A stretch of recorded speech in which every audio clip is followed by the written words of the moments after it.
ADNI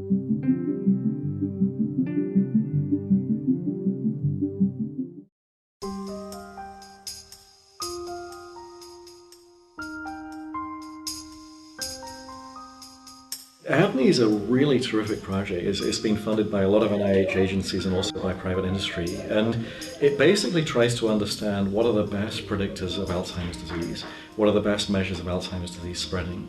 So if you had a blockbuster Alzheimer's drug, you'd need to have some evidence that it was working. So ADNI tries to find the best way of imaging the brain. Is it metabolism, is it activity, is it physical structure? And so basically, ADNI is following 800 people. They get scans, spinal taps occasionally, and genomic data collected. And a lot of the questions are, which are the good predictors of brain decline?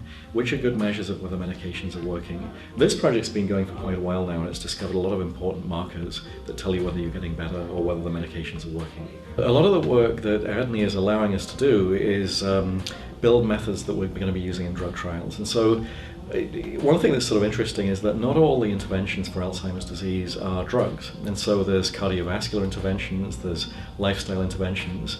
And some people think, well, just because it's not a drug or a medication, it couldn't be effective. But we know that there's some dietary interventions that are helpful for aging. There's also fitness and exercise programs.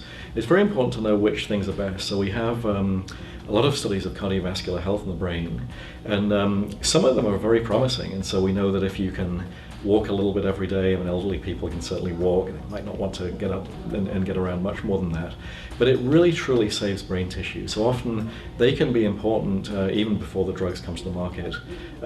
Some dietary interventions, people taking vitamin B supplements. We have drug trials that show, not just us, but other people, that show that there's some evidence that supplements are useful for the brain. So if you think of a sort of very broad range of things that people could do, imaging is often useful to test whether it's effective, and even if it's only moderately effective, it can often be very practically useful.